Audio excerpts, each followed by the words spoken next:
when I started with X was a stick-up kid. He was a rapper, and he was a kid from the street like us, but he was a stick-up kid. He was out in the streets indulging in, drugs and robbing drug dealers, and everybody that told me I was gonna work with him was like, "Yo, you hustling backwards. How you gonna work with this type of artist?" I said, "Well, he my brother now. Like, shit, I got family. I got some shit. So at the end of the day, that's my brother, and I'm gonna work with him regardless." So they told me I was hustling backwards when I actually started working with X. It took me. I could have probably took me early. I could have got on earlier with X, but X had all these issues and all these situations going on that took me 12, 13 years, and nothing's going to happen before his time anyway, right? And X was that was a weird experience, I went hard for that situation because he became family, and my passion was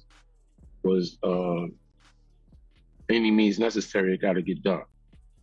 A memorable moment for me was when I tattooed DMX. You know what I mean?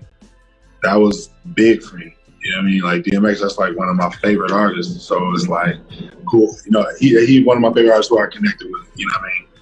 And everything he dealt with. So when that happened, like it was just like damn, like he really fucked with me. You know what I mean?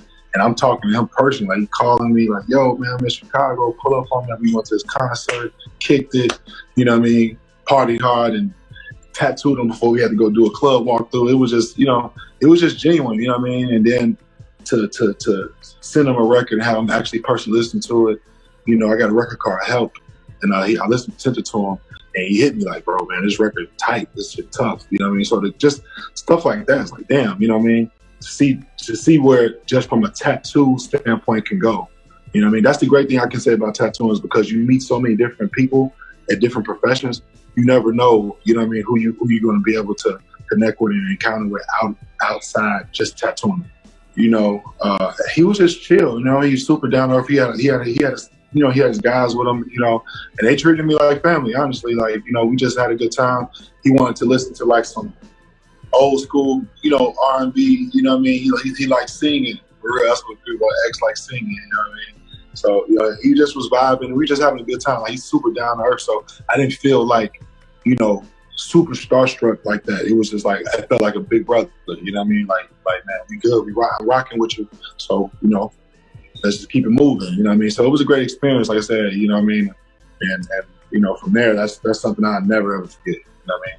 So although I was close with the Lox and X and Eve, I was closest to X in terms of studio presence. The record that I wish he would release is called Fuck That I Ain't Going Back. Can I say that? I said it before I asked. I'm sorry. So he says, "Fuck that, I ain't going back. A nigga like me ain't ever going back." And then he tells this elaborate story about how he's running from the cops. I love that song. I do. I think a lot of people in the street heard it, but because of, as you know, it's just too many F words in it. But I love that song. I love, he said this line called "Up jumped the villain with the bald head. Don't even ask about my crew because they all dead." And then he goes into this like Jason story.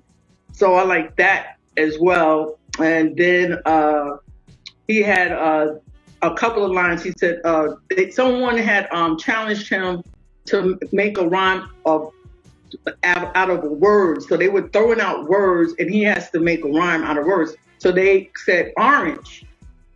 So he said, peeling niggas caps like oranges, hitting them in the head with 2x4 I'm a grimy nigga, so I like my bitches cruddy. Clothes dirty, dick shitty, and my knife bloody. And then he went on, but who comes up?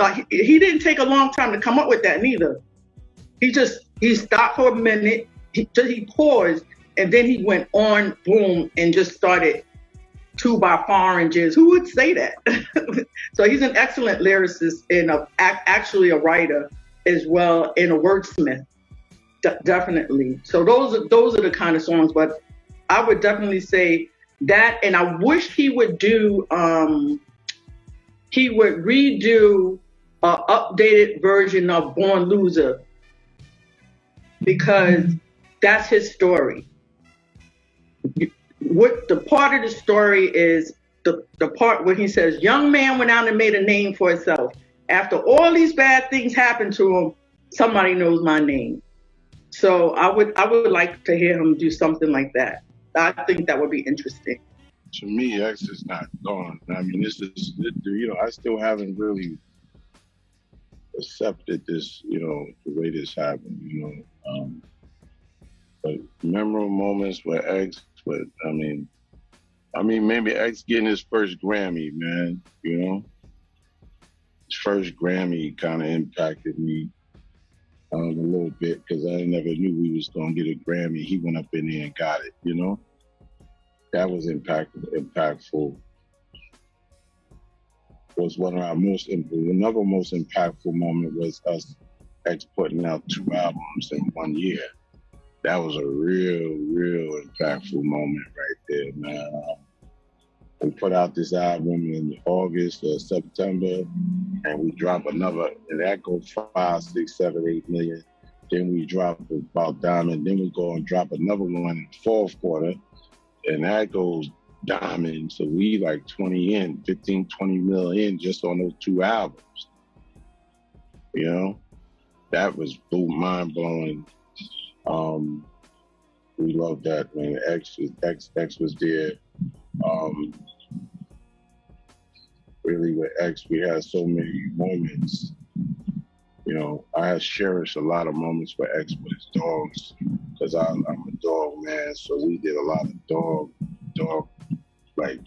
dog love stuff. Like, you know what I'm saying? My last one with him was, just in California. I was with him. I had my last moment with X, and we had a great conversation. It was, really just a brother-to-brother conversation. He was working on the Exodus album, and he pretty much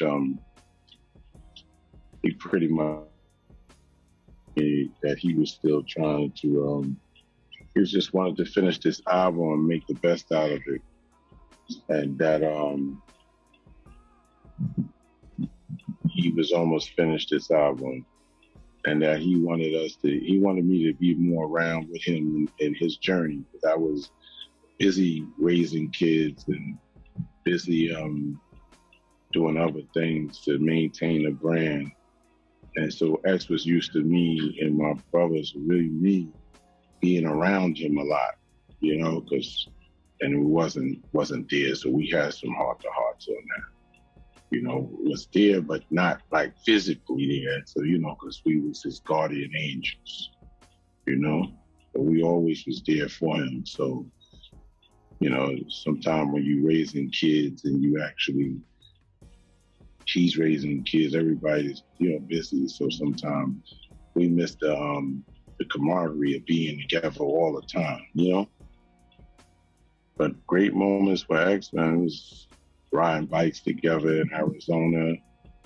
We fucking enjoyed that. I just came back from Arizona to the site where we used to ride. So I did a tribute ride over there in Arizona last week with my kids and a couple of other members. So we rode for X that day. So check it out on Waah Dean and IG and Facebook and all that. So we went out there. We support that. X used to live out there. Great moments out there with him. When I first took him out to Jack the Rapper back in the days, and he went on the stage and turned it upside down. That's when NWA was really big. Eazy-E and Ice Cube, when he got off the stage, was like, yo, who the fuck is you? Like, they was on X, They was like, yo, it's getting nice. So we had that moment, We had a Suge Knight. I had a Tupac moment where X and Tupac were supposed to battle. I had that moment. I knocked on that door direct. So that was another moment. X is like, yo, go get Pac, man. I need to get at him right quick. I said, all right, we gonna get that. I'm gonna do that right now.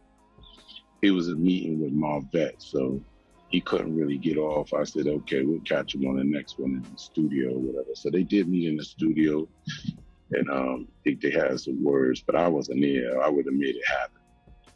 But that was it.